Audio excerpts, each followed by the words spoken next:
Mm.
Buonasera a tutti e a tutti e bentrovati a questo nuovo appuntamento di Rinnovare la città, la nuova striscia di appuntamenti pubblici di dialoghi online che la Fondazione per l'Innovazione Urbana ha attivato come spazio di discussione sui nuovi scenari introdotti dalla pandemia. Questa sera abbiamo con noi Philip Golub, professore di relazioni internazionali all'Università Americana di Parigi, che ringraziamo per essere con noi. Ciao Philip e grazie per essere con noi. Diversamente dagli appuntamenti precedenti, il dialogo di oggi si terrà in lingua inglese, ma non cambia la struttura del dialogo, quindi ci sarà la possibilità per chi ci segue in diretta su Facebook di fare commenti ed osservazioni. Sarà poi mio compito eventualmente, nel caso di domande o commenti in lingua italiana, tradurli in inglese a Philip Golub, che comunque capisce molto bene l'italiano. Philip Golub è uno studioso, vi dicevo, di relazioni internazionali, è dei pochi che è in grado di tenere all'interno di un'unica expertise tanto un'approfondita conoscenza degli Stati Uniti quanto dell'Asia orientale, ed è per questo che gli abbiamo chiesto di dialogare con noi per aiutarci in qualche modo a inquadrare all'interno diciamo così, dei nuovi scenari geopolitici che si stanno delineando all'orizzonte il tema appunto degli effetti della pandemia. Alcuni di voi forse lo conosceranno anche come assiduo autore negli anni scorsi su Le Monde Diplomatique, il mensile francese, di cui è stato anche consigliere di redazione ai tempi della direzione di Ignazio Ramonet. Tra le sue opere più recenti vi è un volume molto importante intitolato Power, Profit and Prestige, pubblicato per Pluto Press, che fa una ricostruzione storica della espansione imperiale degli Stati Uniti e anche un volume intitolato East Asia's Reemergence, pubblicato da Polity Press, su appunto la nuova centralità delle potenze asiatiche negli assetti geopolitici contemporanei. Quindi l'idea è di discutere con Philip proprio di questi nuovi assetti geopolitici. Quindi adesso passo in inglese per favorire, come dire, la partecipazione di Philip. So Philip, thank you for being with us today. After this short introduction, I would like to start our dialogue, in particular before focusing on some superpowers and their new role, geopolitical role under the COVID-19, I would like you to focus a little bit on the new scenarios of global capitalism. One of the peculiarities of your research has always been to put geopolitics within a broader knowledge and understanding of the dynamics of global capitalism. So I would like to start our conversation with this. Thank you very much, Raffaele. I would like to thank you very warmly and the Foundation for having invited me to share some thoughts with all of you. I'm very pleased to do so, and I think the way in which you are framing the discussion is interesting and important. I believe we're seeing now finally the end of a relatively long cycle of globalization of the capitalist world economy that started in the late 20th century and then intensified and was pursued in the first parts of the 21st century.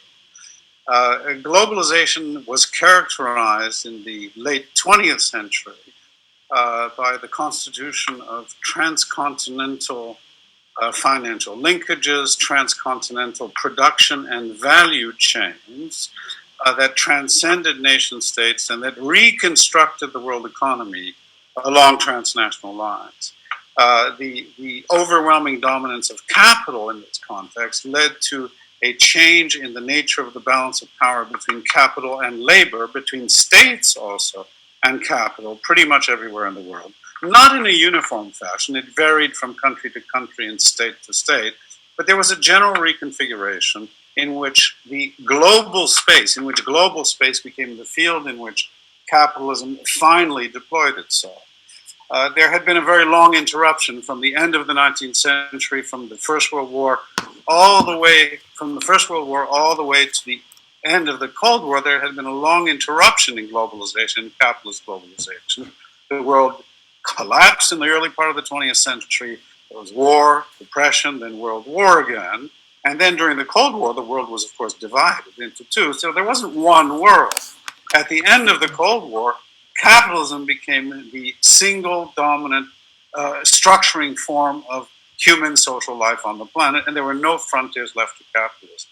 What COVID-19 has done, much more efficiently, much more dramatically, much more drastically than the 2008 financial crisis, which was a financial crisis in the financial system, a systemic crisis in the financial system, is to tear apart these linkages in a very brutal, very sudden, and I think probably permanent way.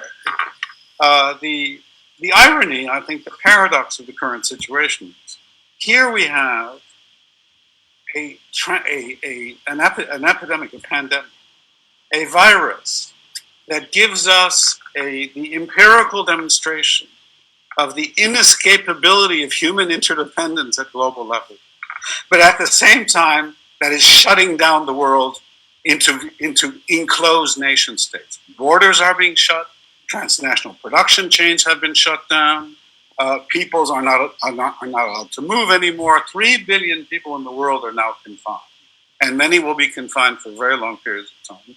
The economy everywhere is being shut down. We are expecting a global depression that could last for a couple of years, it could last for many years. Nobody really knows at the present time. What we know is that there will be a collapse of production in the core parts of the world capitalist economy of anywhere between 10 and 20% over the next year and possibly over the next couple of years. So globalization as we knew it is falling apart. It is falling apart due to the sudden eruption of a transnationalized virus that doesn't recognize borders. So I think that if you look at the geopolitical implications in the sense of the political implications at international level of this, you have to look at the strains that this produces within states and between states. And those strains are going to be very great. Let's start so focusing on some of these political effects on different states and, let's say, superpowers. So I would like to start with China. Okay, so informations arrives in a very contradictory way. So first, I would like to ask you, from your point of observation, your opinion on the way in which China has dealt with the emergency inside China, and then we can discuss also on, let's say, the geopolitical framework in which now China is operating with the global spread of the virus. Okay, so I mean, the Chinese state, we don't know as much as we need to know. We don't know as much as we need to know because the information coming out of China is only partially available and it's only partially reliable. The state in China controls communications channels. A detailed knowledge of the map of viral infection, of the map of propagation, of the number of deaths is not entirely clear at this point, and it's likely that the Chinese state is actually not giving accurate figures as to the impact in terms of deaths, in terms of infections, in terms of the spread of the virus in China as a whole. The state's reaction was one that was both decisive but belatedly decisive. It was not decisive initially. Initially, the people who warned, the doctors who warned about the spread of the virus were punished, were disciplined by local party officials, Communist Party officials. I'm not sure if we should call them Communist Party, let's just call them party officials. They were disciplined and they were punished, so that the actual actions of the state came belatedly. When the state did react, it reacted in a very efficient, authoritarian fashion. You have a very highly centralized, very powerful, very structured state machine, which includes, of course, the state bureaucracy, economic bureaucracy, but also the military and security arms of the state that can act decisively under conditions of emergency. They actually contained over 70 million people in a very short period of time. That did contain the spread of the virus. It did have some of the effects that were to be expected from these kinds of medieval cures to plagues. But of course, it was done in a way that suggested that there were very serious damages to people's lives. And you can see now in Wuhan province, there is a great deal of political unrest that is the information about which is being suppressed in the Chinese information channels, but which is very real. There's a great amount of anger, which is about the legitimacy of state action and what it involves. So it was very effective, and at the same time, probably the wrong model to follow for countries that don't want to go along the route of authoritarian dirigism under conditions of a planetary health crisis. Yeah, but in Europe there has been discussion on the different Asian models to deal with the virus. South Korea, Taiwan, Singapore, or Japan has different models. So, do you think that they are really different models, or there is some kind of affinities in the different ways they are dealing with? Well, I mean, there are significant differences from country to country. There are significant differences. I mean, the country that has responded best with the greatest results, positive results, in terms of the inhibition of the spread of infection, has been Taiwan. And Taiwan, I was in Taiwan a year ago for scholarly exchange reasons. Taiwan is a vibrant democratic state with high living standards where people are free to express themselves and to live their lives. The Taiwanese response was to immediately test, to massively test, and through the testing process, to identify infected people, to isolate the infected people, and to let others continue their lives under protected conditions. Everybody wears masks. Everybody wears masks. The masks were available. In fact, when I was in Taiwan, not because of this virus, but simply just to have some, I bought myself 10 masks that I brought back to Paris that actually are turning out to be quite useful today. The Taiwanese response has been effective, it's been democratic, it's been non-authoritarian, but it has been authoritative. People understand that the authority of the state has to be respected and has to be followed under conditions of emergency, such as the one presented by the virus. In Japan, the reaction was less secure. It has been centralized. It's been relatively effective, but it has been less secure. In South Korea, as in Taiwan, though with results that are not quite as good, South Korea also engaged in policies of mass testing, which seem to be the variable accounting for success or non-success. So I think, yes, there is a certain kind of collective understanding in East Asia that is missing in Europe and in the United States, where individualism is a more pronounced characteristic of societies. But I think it's the nature of state responses, democratic or non-democratic responses under conditions of emergency, and the efficiency of their public health systems that actually accounts for relative success or relative failure. So let's move now to international politics, so Chinese international politics. So once the virus has spread in Europe, in particular in Italy, there has been a strong presence, of China in giving help, support. So as part of the Belt and Road initiatives and the particular role that in it, Italy seems to play for China new geopolitics. So I would like your opinion on this new geopolitical strategy of China in terms of what are the goals and in terms of the, let's say, rebalancing of international relations and the new role China is aiming to play. Yes. First, allow me, please, to say something about what appears to be a historical irony.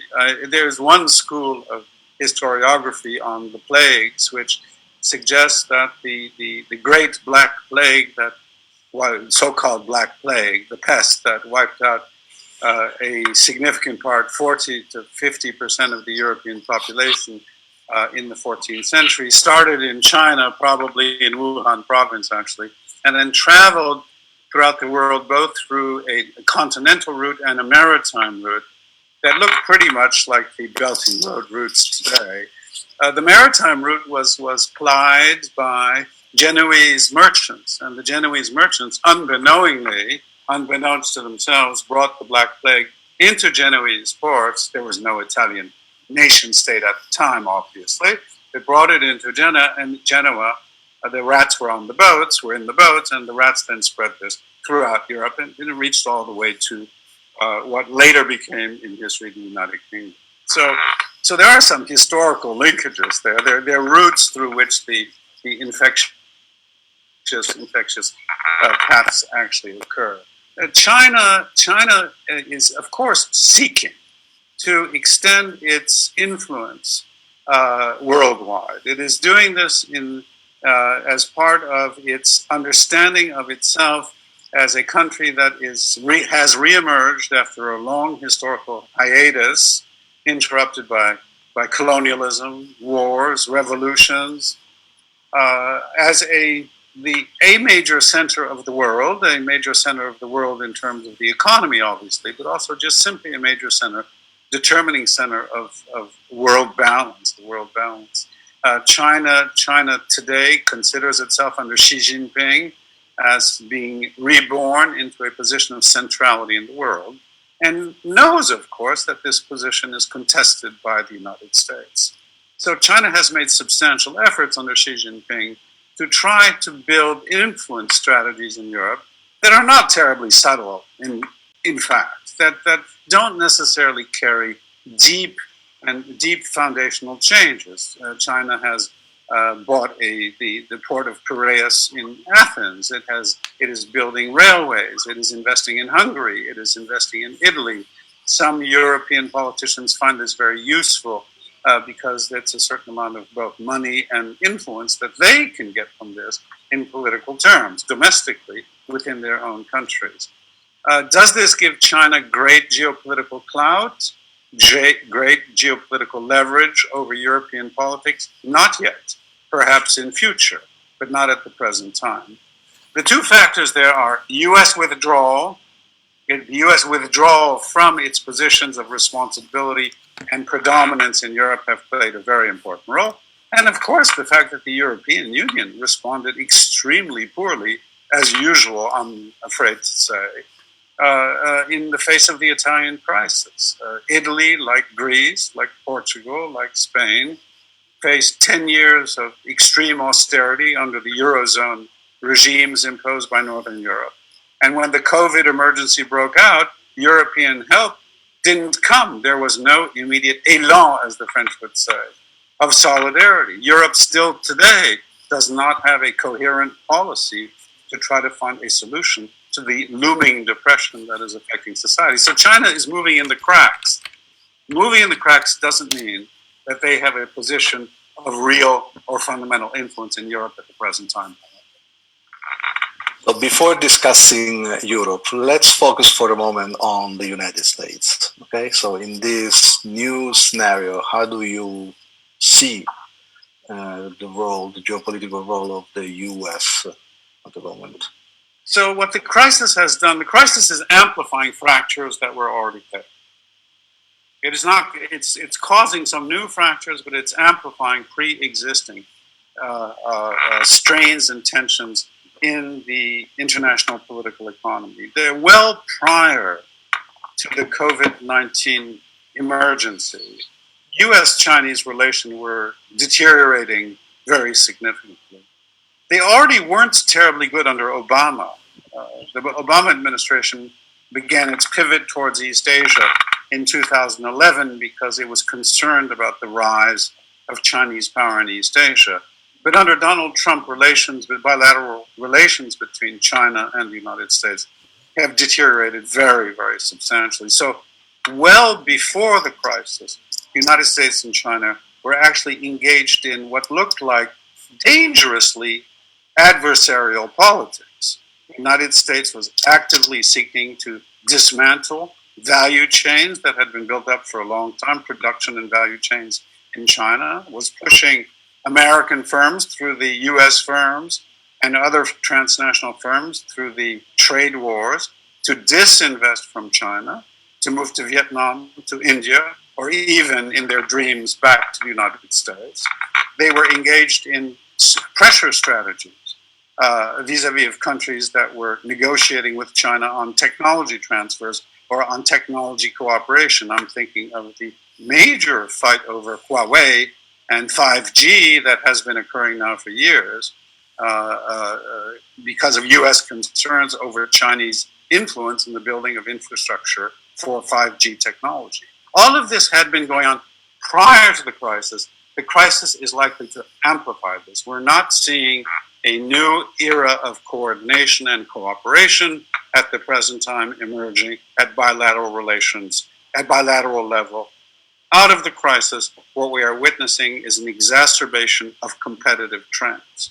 The US reads the world as under Trump, as a zero-sum game, the dynamics of world politics as a zero-sum game in which relative gains are to be searched by countries. The US is seeking relative gains and is seeking to inhibit China's rise. China, in reaction to that, in reflexive fashion, is seeking to consolidate its positions and to weaken US influence and hold over various parts of the world political economy, Europe, Africa, Latin America, and elsewhere. So if this is not managed correctly, if the intensified tensions between China and the US are not managed correctly, going forward under conditions of world depression or sustained world economic crisis, a significant further deterioration could be expected, leading to dangerously escalated adversarial politics. So we cannot not consider the fact that soon there will be the presidential elections in the US. How do you think the emergency and the crisis will affect the elections, the presidential elections in the US? What, the $10 million question? If I could answer that in some kind of seriously predictive way, I would be rich, of course. But we don't know. The answer is we don't know. It's not clear at the present time how the COVID-19 events in the United States will play out in political terms. Initially, the Trump administration did extremely badly, fumbled terribly over the crisis.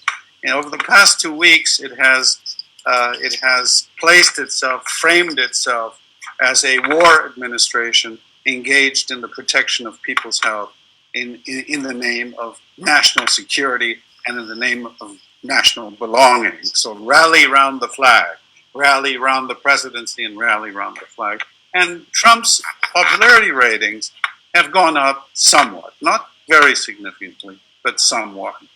The other thing to be noted here is that if you can't hear the Democratic Party right now. You can't hear Biden. You can't hear Bernie Sanders any longer, even though Bernie Sanders was so overwhelmingly obviously right in his call for universal health care. Now everybody seems to agree. 55% of the American population, according to the latest opinion polls, want universal Medicare, so universal health care. So if the primaries had been held today, Bernie Sanders would probably have won all of those primaries, or a lot of them. But they can't be heard. Bernie Sanders is not heard right now, and Joseph Biden is not heard. So it's not clear at all whether how this will play out. In any case, we don't know how intense the crisis will get in the United States. New York is a disaster area right now. COVID-19 is spreading continentally in the United States, and very much depends on how bad it actually gets. Trump says 250,000 people will die, from 100,000 to 250,000. If 25,000 die, or 30,000 die, he will claim this as a great victory, you see. So we don't know. The answer to that is we don't know. Under normal circumstances, under, let's say, non-emergency, extraordinary circumstances, the Democrats would be winning the mobilization going into the elections. But under current conditions, it's entirely unclear what will happen. So before moving to Europe, let me ask you another question, considering the relationship between Asia, so China, and the US. So one of your main thesis in East Asia's reemergence was the fact that the emergence of the new Asian powers would some way rearrange rebalancing the relation. Do you think that this is still the case, or we are approaching a new scenario when on, let's say, more in the direction of a increasing predominance of China? So we are still there. Yeah, I think if you look at it in long historical terms, as you know, you were a historian. In long historical terms, what has been happening in East Asia over the past 30 years has been effectively a process of getting back to the kinds of balances that existed prior to the Industrial Revolution and to colonialism in the 19th century, to the imperial globalization process in the 19th century and early 20th centuries. East Asia's reemergence, that's why I say reemergence rather than emergence, East Asia's reemergence meant that the historical centrality of the what we call the West, I'm not sure we should use that term, but what we call the West, would end in a certain kind of way, in the sense that Europe and the United States, the Atlantic system, would no longer be the sole core of the world political economy and of world history and of our understandings of world history, our readings of world history. I think that global rebalancing was not achieved at the time the COVID-19 virus emergency occurred. In other words, the rebalancing is in process. It's not completed. In fact, it's a dynamic process, so perhaps it will never be absolutely completed.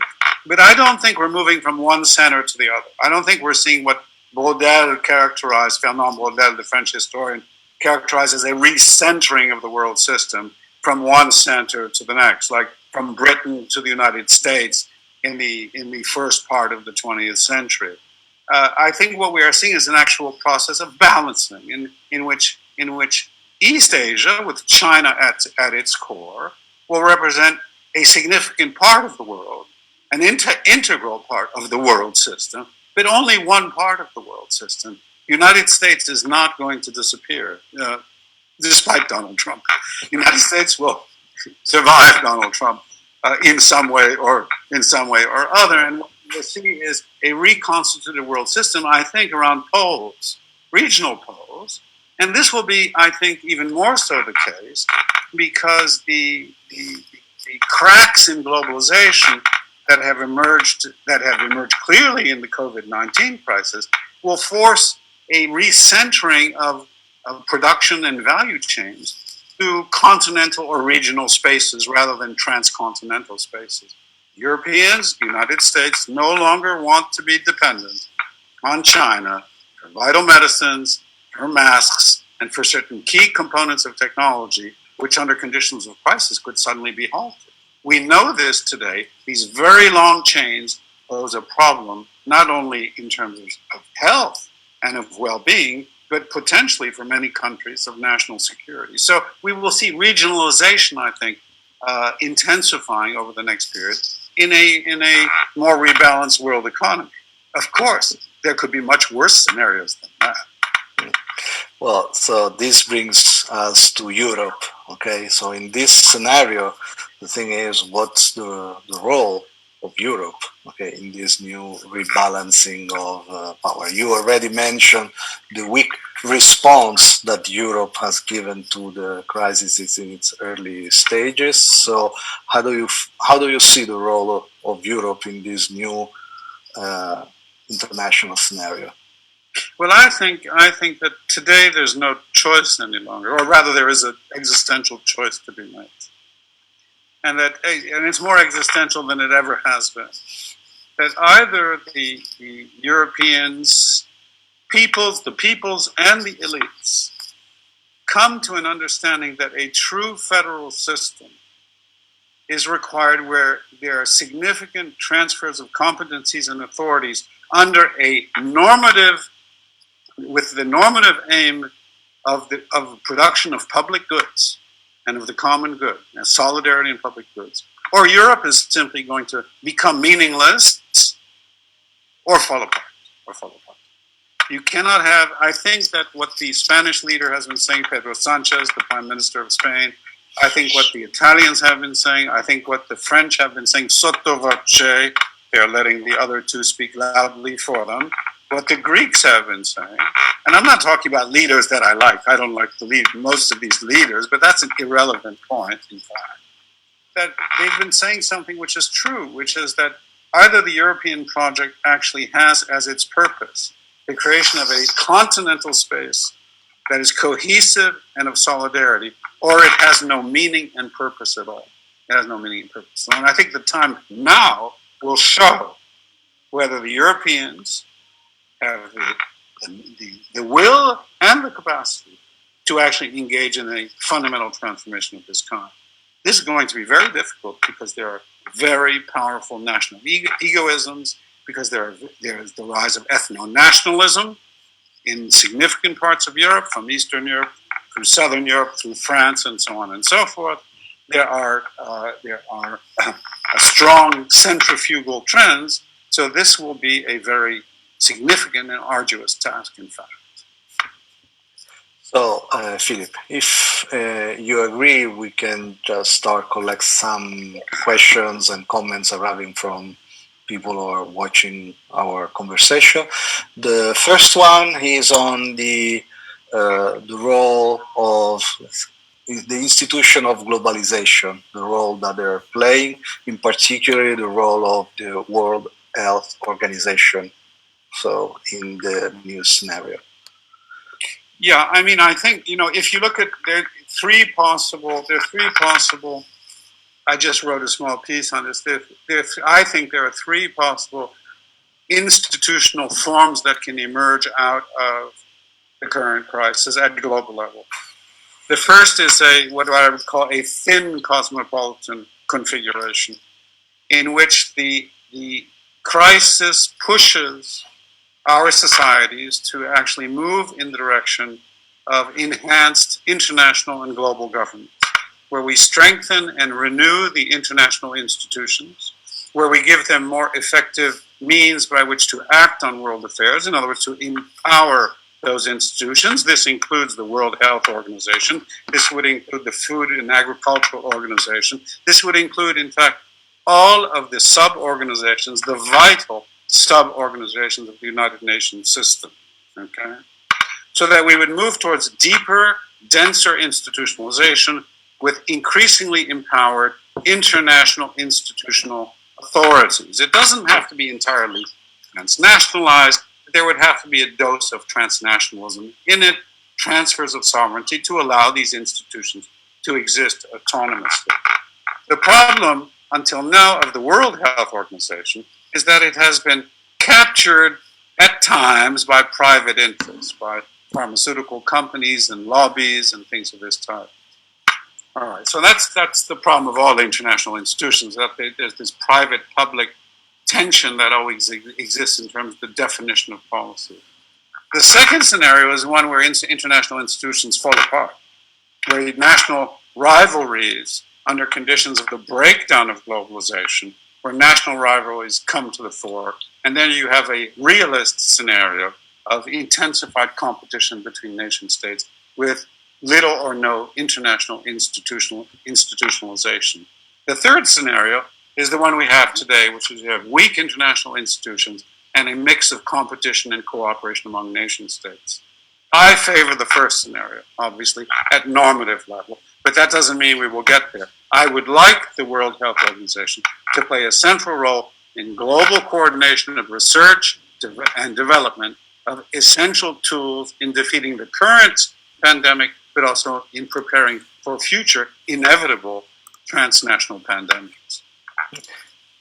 Some commentators in these last few days were underlining the responsibility of the World Health Organization in the original spread of the virus because of following China in the original underestimation of the virus. So so they are already playing a political role. It depends on what kind of role, if you want. Yes. The problem is the international organizations, the subunits of the UN, are themselves expressions of international balances of power. Nation states work their influences in and through these international institutions. What I think would be a more favorable scenario would be to give them greater autonomous capabilities that would free them from, and you can see this in some in UN research programs and things of this type, free them from the nationalist competitive logics that tend to corrupt institutional responses. Yes, I think that's true, that they followed China's recommendations at the start. Okay, so we have another question. So yesterday, the Queen of the United Kingdom, in her speech to the nation, indicated two powerful ways to face this emergency: technologies and care. How can they be the result of international relations? It seems an oxymoron to be able to coordinate technology and care. In the meantime, the big companies with platform are able to bring new services created by exploiting isolation situations. And the states? Question marks. Yeah. I mean, technology, yes. Technologies are always double-edged. Technologies can serve as vital tools in helping us solve some of the major problems that we are facing, be it this problem or be it global climate change. Scientific work, fundamental scientific work, is required to deal with these problems, and then translate it into technological devices that will allow us to deal with these problems. But the very same technologies that the Queen is referring to can be used for intensified mass surveillance of populations and control of people's lives, ever greater control of people's lives. The most important thing, I think, here is democratic control over the changes that will occur inevitably as a result of this crisis. We have to be very cautious, very careful, very prudent, and very vigilant over the way in which firms and states, transnational firms and states, use their newfound influence and power by using these technologies over our lives. I do not want, in any case, to see biopolitical regimes, I'm referring to Foucault's concept, biopolitical regimes to come into power that actually define for us how our biological and our social lives will be led through control mechanisms. So technology is always double-edged. As for care, I prefer the notion of public health to care. I think strong, robust, well-funded public health systems at national, regional, and international level are far more important normative goals than care. Care is, of course, an interesting concept in terms of one's relationship to others in society in a compassionate fashion. Compassion is, of course, an important political, philosophical issue. But what we need now, has been made quite clearly apparent by the crisis. We need strongly funded, well-organized, and functioning public health systems that act in the public good. So the next question is strictly connected with the previous argument around technology.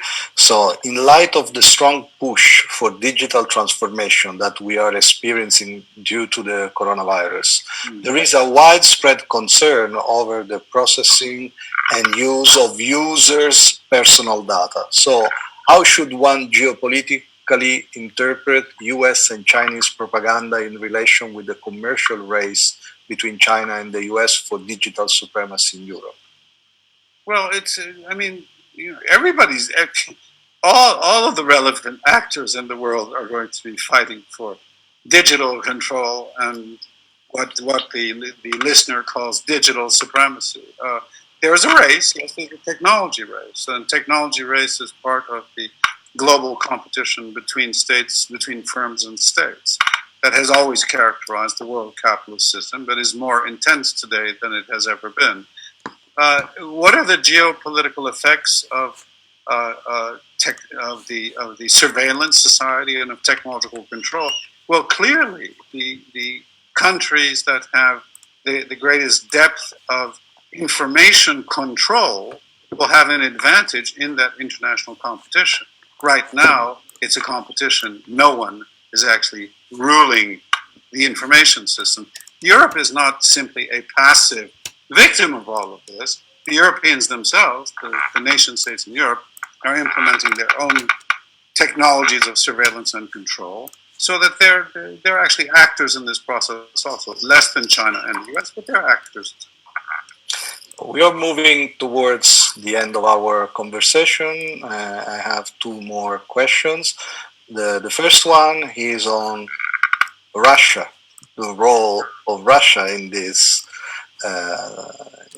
new geopolitical scenario, and the other one is the silence on Africa that has been completely neglected in the international discourse, apart from some racist, traditional colonialist argument towards the fact of testing on Africa the new medicine towards. So then, if you'd like to give a comment on these two issues, please. Well, let me start on sub-Saharan Africa.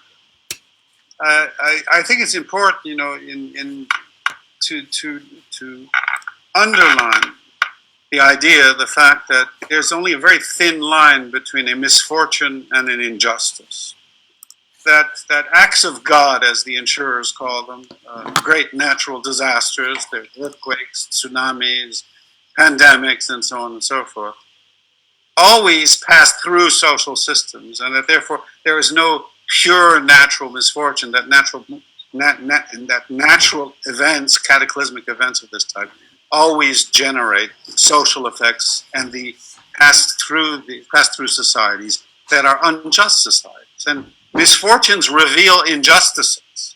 Misfortunes reveal injustices in our cities, in Paris, in Bologna, in Rome, in Milan, in Madrid, and so on, and so in London, where some people are confined in very small spaces with 5 or 6 or 7 people in their families. They are confined to neighborhoods, which are neighborhoods that are very difficult to go out and take walks in, and so on and so forth. But there are also global injustices. The sub-Saharan African situation is one where you don't have strong states that have strong state capacity to deal with emergency conditions of this type.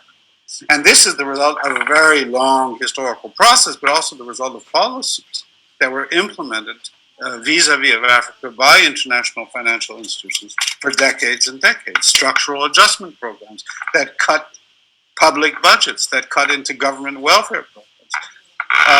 The African states and the poorer states of Asia, the weaker states of Asia, need urgent attention of what we call the international community, of the international institutions, to be able to deal with the upcoming shocks of the crisis. Because their economies are largely organized, particularly in sub-Saharan Africa, in the informal sector. In that sector, people cannot confine, they cannot protect themselves. These are very large populations. And we have to, both at normative level and at practical level, take this as seriously as the emergencies that we're facing in our own lives, at home, in our cities. What about Russia? Now Russia. Okay, what is Russia's role in general? I mean, I think we have to start from, first we have to get rid of the commonplace error, which is to think that Russia is still a very great power. I mean, Russia has, of course, nuclear missiles. Russia has very highly advanced military technologies. Even though it doesn't really have terribly much of an army, it has those technologies. The gross domestic product of Russia right now is slightly less than Italy's. I don't know if most Italians know that, but it's slightly less than Italy's, with a population that is 2.5 times the Italian population. That would suggest that Russia is not at all in a position today, it does not have the economic foundations to be a great power in international relations in any significant way. Which doesn't mean it's nothing, that Russia is nothing. It just means that Russia is no longer a determining actor in world politics in the same way in which it was in the past. Of course, it's present in Syria. Of course, it has a major role in the Middle East right now that it constructed itself. But it has very little influence and capacity in the rest of the world. And this is true in East Asia, this is true in Europe, and this is true in Latin America. Disinformation campaigns don't change that essential fact. Okay, so Philip, we arrive at the end of our conversation. Let me thank you for accepting our invitation and for this conversation. Now I'm switching to Italian just to back to our public.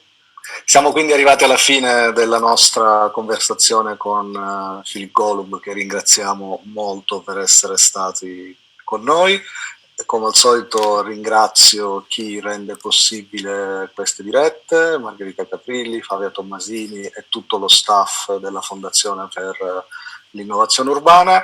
Vi ricordo i prossimi appuntamenti. Ci vedremo venerdì 10 alle 18:30, discuteremo con Enrico Giovannini e Pierluigi Stefanini, rispettivamente portavoce e presidente di ASVIS. Discuteremo di effetti economici e sociali della pandemia, di sostenibilità e resilienza, e poi ci rivedremo il 13 di aprile, sempre alle 18:30, con Judith Butler e parleremo di democrazia, uguaglianza e di possibilità delle forme di organizzazione politica e di democrazia. Con questo vi saluto, vi ringrazio. Thanks Philip again for being with us and hope to see you again. Grazie e buonasera.